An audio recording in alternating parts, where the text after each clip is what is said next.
Iron Butte, Arizona, 2:19 a.m. The desert wind hissed through the half-dead mesquites, rattling beer cans by the gas station. Headlights cut across the sand. Then came the sound, low, thunderous, Harleys rolling in slow. Under the neon open sign, a woman stumbled from the dark, whispering, "Just kill me fast." Before we start this story, tell us, where in the world are you watching from? Also, please subscribe to the channel. It will help us to bring you more inspiring stories every day. The bikes idled like beasts waiting to bite. Blade St. Mercer, Sergeant-at-Arms for the Iron Butte Hellsangels charter, swung a leg off his softdale and stared. The woman was barefoot, jeans shredded, her shirt stuck to blood. Dust clung to her hair in grey tangles. She wasn't old, maybe late 20s, but her eyes carried years no calendar could count. Saint reached for her before she dropped. "Easy," he said. She flinched so hard it hurt to watch. "Don't touch me," she rasped. "Just finish it." The boys went quiet. You didn't hear a woman say that unless hell had already visited. St. knelt, palms open. "Ain't here to hurt you." Her breathing hitched. She tried to cover her midriff, but the fabric tore again. Under the harsh white of the station lights, something glimmered along her ribs. A fresh brand, still blistered, blackened at the edges. Saint's jaw locked. "Who did this?" he asked. She met his eyes for one heartbeat. Then she whispered, "Them." He lifted her gently, ignoring her struggle. Her body was all bone and bruises, light as guilt. He carried her into the garage behind the station, where the angels sometimes patched tires or sobered drunks. Cage tossed him a towel. "What the hell happened to her?" "Someone marked her," Saint said, laying her on the workbench. Under the buzzing light, the brand became clear, a jagged letter R, scorched deep into her flesh. Not ink, not carved, burned. Saint soaked the towel in cool water and pressed it against her skin.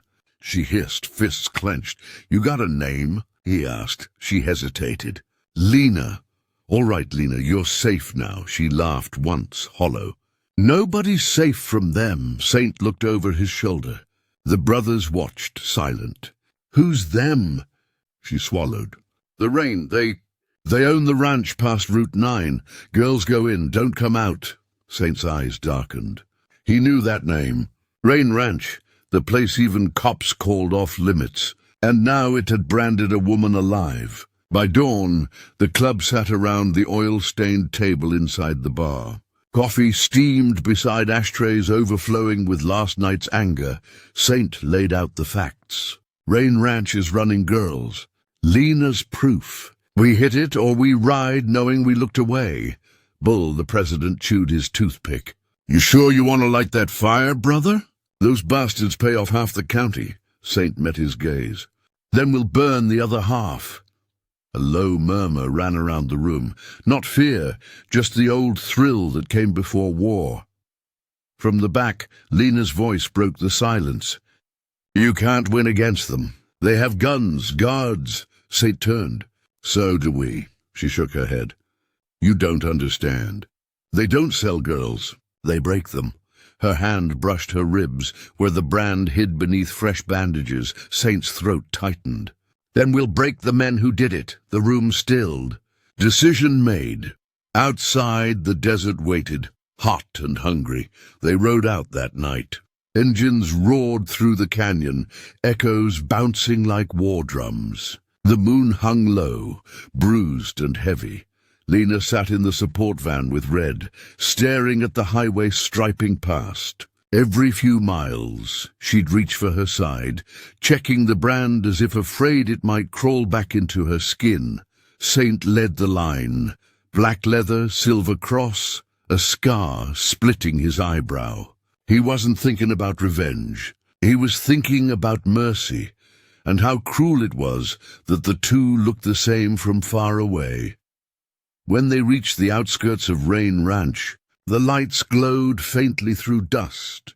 Big house, corrals, guards at the gate, 3 trucks. Maybe 4 men outside, Bull muttered.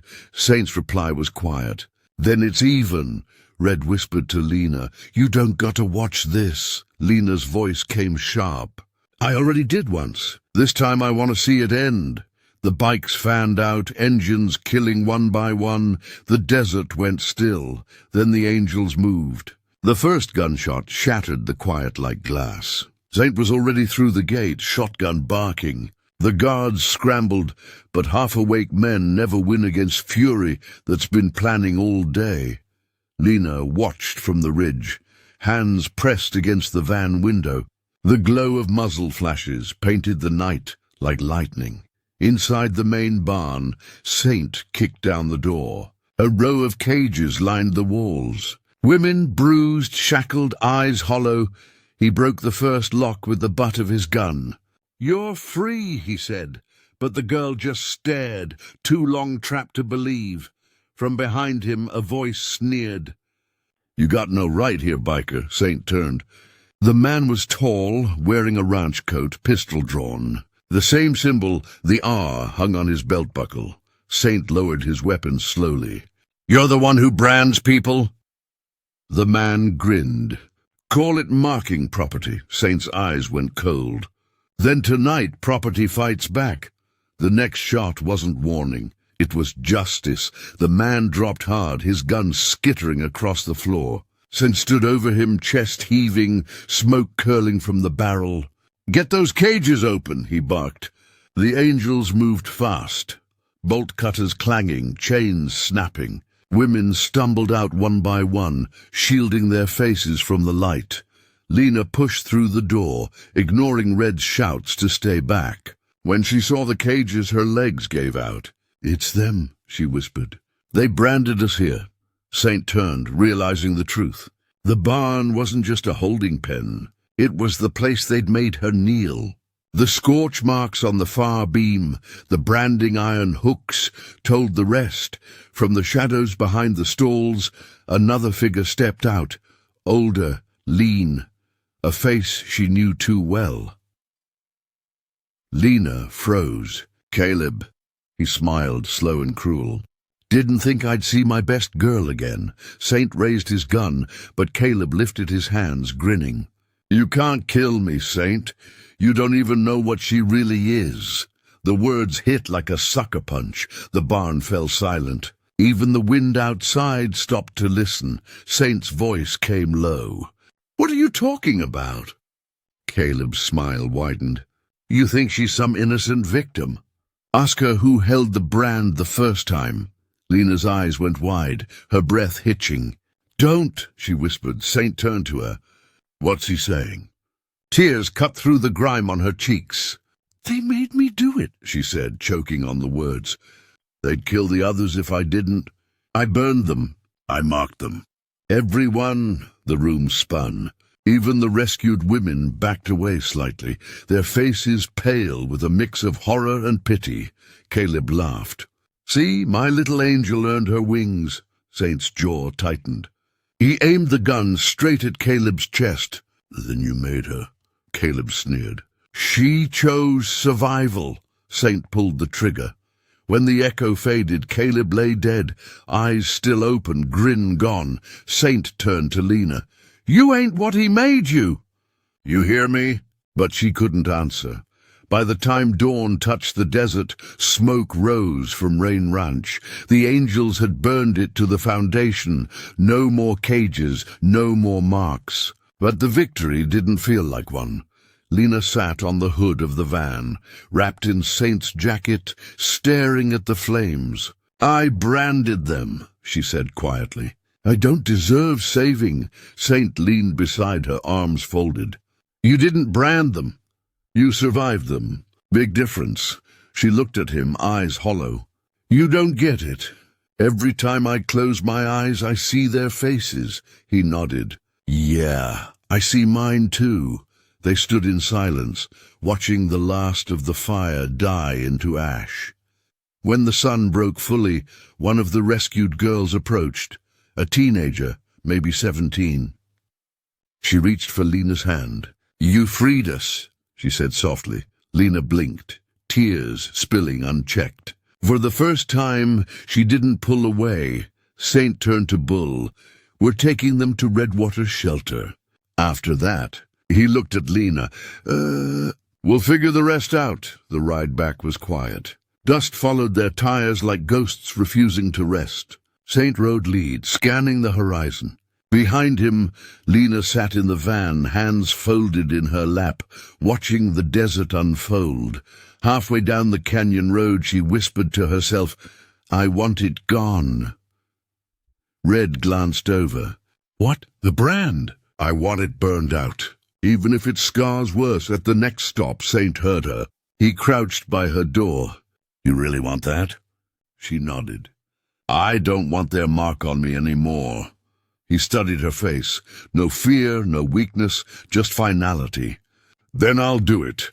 That night, under the stars, he heated a wrench in the campfire until it glowed red. Lena bit down on leather. "On my count," he said. She shook her head. "No count." He pressed the iron against the brand. Her muffled scream tore through the night, but when it was done, she looked down and saw it. No R, no mark, just skin, new and raw, and finally hers again. 2 days later, rain hit the desert, rare, soft, cleansing. The angels rode slow through the mud toward town, their cuts soaked, chrome dripping. Lena sat behind Saint, arms around him, resting her head against his back. The wind no longer stung. It carried something lighter, the scent of rain and maybe freedom. At Redwater Shelter, the women were met with blankets, food, and quiet tears. The girl from the ranch hugged Lena once more. "You don't look scared anymore," she said. Lena smiled faintly. "Maybe I finally ran out of fear." Saint watched her from the doorway, cigarette burning low. "You could stay," he said. "Start fresh. I'll ride when you're ready." She shook her head. "I don't need saving anymore, Saint. You already did that when you didn't walk away." He nodded, eyes soft. "Then maybe I'll stick around just to make sure you don't forget." The storm passed. The sky cleared. And for the first time, Lena's laughter didn't sound borrowed. 3 weeks later, Iron Butte wore its usual mask again. Neon beer lights, cheap motel signs, and the distant hum of highway traffic. But inside Saint's garage, the air still smelled of burned steel and memories. Lena had stayed longer than she planned. She swept the floors, stocked shelves, helped tune engines, and never once asked for pay. When the brothers came in, they nodded to her like she belonged. That meant something, but every night when Saint closed up, he'd see her tracing the scar over her ribs, the one that used to be an R. He'd ask, "Does it still hurt?" She'd always answer, "Only when I forget it's gone."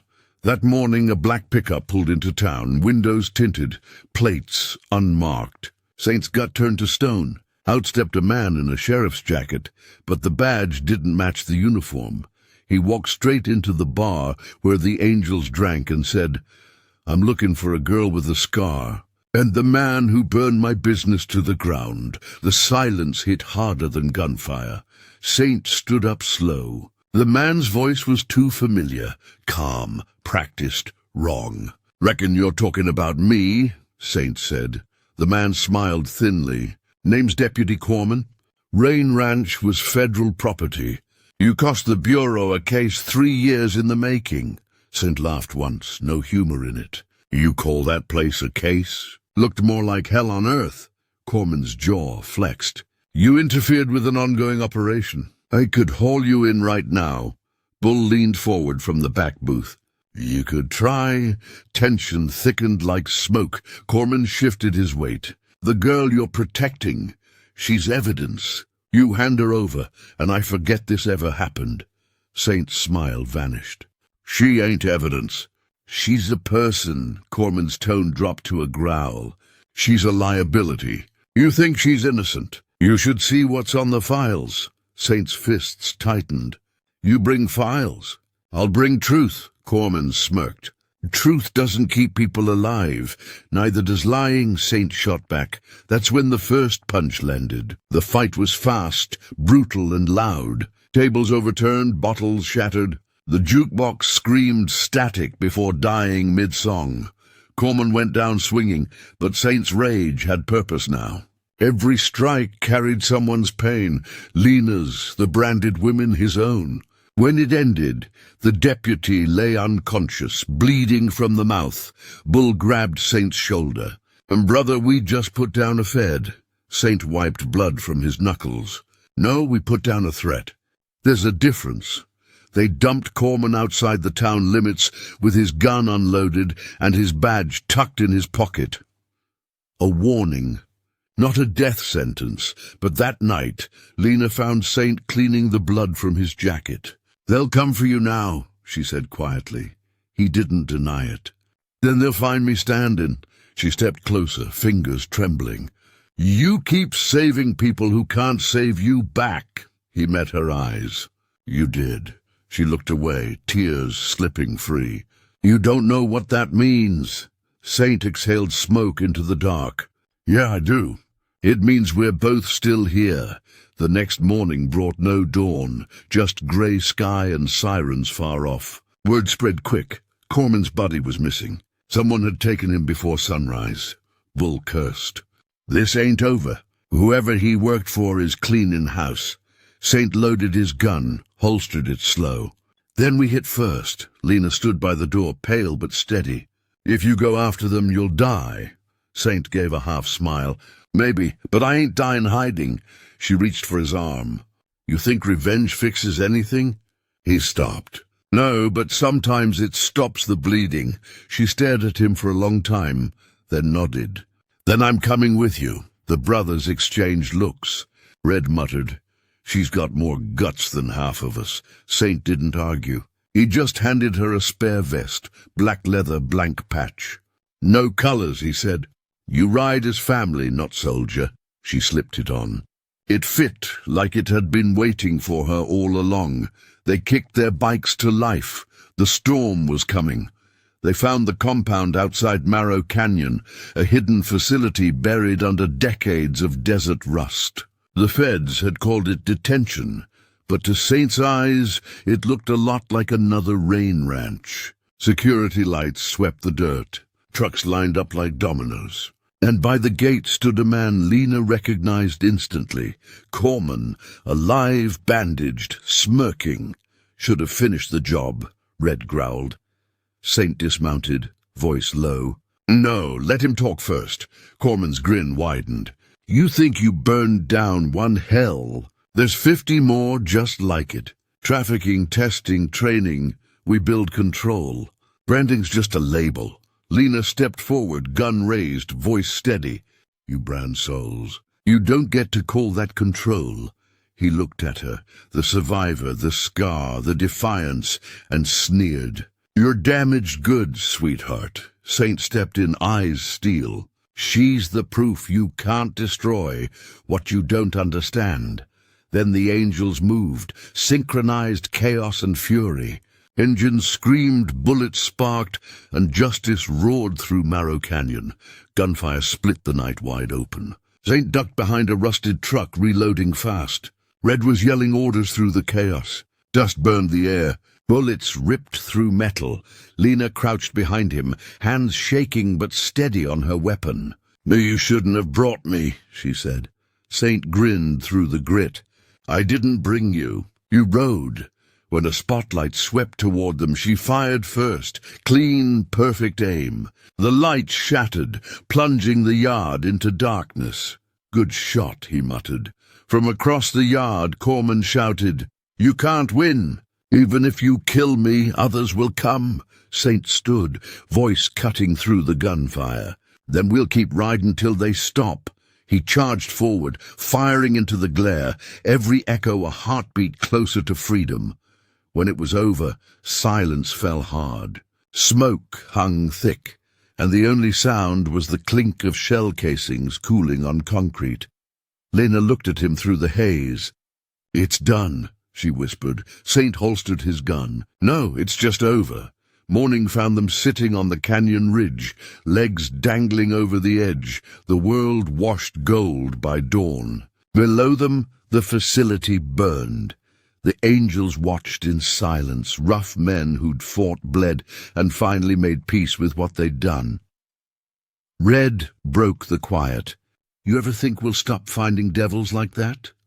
Saint lit a cigarette. No, but maybe we can teach 'em to fear the light. Lena leaned against him, exhaustion softening her features. You think anyone'll believe what we found? Saint exhaled smoke that twisted up into the sunlight. Don't need 'em to. Belief's overrated. Truth don't care who listens. She smiled faintly. You sound like a preacher, he smirked. More like a sinner with good aim. Down below, sirens began to wail, distant, late, unneeded. The angels stood, engines rumbling to life, one by one. Lena turned to Saint. Where to now? He slid on his helmet. Where the road forgets us. The bikes rolled out, tires spitting ash into morning wind. Weeks later, Iron Butte tried pretending nothing had happened. Bars reopened. Locals gossiped about that night in the canyon. But everyone knew whose patch rode the boundary lines now. Lena stayed on, running the garage while Saint and the crew drifted between towns, helping women vanish from maps that had once trapped them. Sometimes she'd find Saint asleep at his desk, grease on his hands, letters half-written and never sent. Once she read one. It simply said, "If I die tomorrow, tell her she was the reason I stopped fighting ghosts." When he caught her reading, he didn't scold, just smiled tiredly. Guess I still got things to say. Lena walked over, took the note, folded it once, and slid it into his jacket pocket. Then keep saying them. He looked up, eyes soft. You forgave me? For what? For saving you when you didn't ask. She shrugged. Maybe that's what saving means. Outside, thunder rolled. The desert wasn't done remembering. The reunion ride came at sunset. Dozens of bikes stretched across the highway, chrome catching firelight. The angels rode not for vengeance now, but for memory. Lena rode behind Saint again, her vest no longer blank. Across the back, stitched in white thread, it read, "Redeemed." At the roadside diner they stopped for coffee and silence. An old jukebox hummed a song too soft for its years. Saint tapped his cup. You still hear the screams? Lena nodded. Yeah, but they don't own the nights anymore. He studied her a long moment. You ever think of leaving? She smiled. Only when I remember what running cost me. They rode again under a sky, splitting into stars. Each headlight cut through the dark like a promise. Behind them, a sign read Marrow County line. Ahead, only road and wind. Saint raised his hand in salute to ghosts, to scars, to second chances. For once the night didn't feel heavy. It felt earned. Months passed before the world caught up. Federal reports claimed Marrow Canyon was an unauthorized training site. No mention of brands. No mention of women. But in Iron Butte, truth didn't need paper. It lived in the roar of engines and the faces of the saved. Saint stood outside the garage one morning, sun cutting through dust, cigarette smoke curling like scripture. Lena joined him, coffee in hand. You ever regret it? She asked. He thought a moment. Sometimes. Then I remember what would have happened if we'd stayed quiet. She nodded. Quiet never saved anyone. He glanced at her side. The scar had faded to pale silver, almost invisible. You still hate it? She smiled. No, it reminds me I made it out. The sound of bikes rolled up the street, the brothers returning from another rescue. Saint slipped on his gloves. Guess the road ain't done with us yet. Lena kissed his cheek. Then let's ride. Engines thundered alive. The desert listened and smiled. Some scars fade. Others shine so the lost can find their way. If this ride hit your heart, brother, hit subscribe, drop a like, and ring that bell, because every story here reminds us, Even the roughest roads can still lead home. Ride safe, ride true.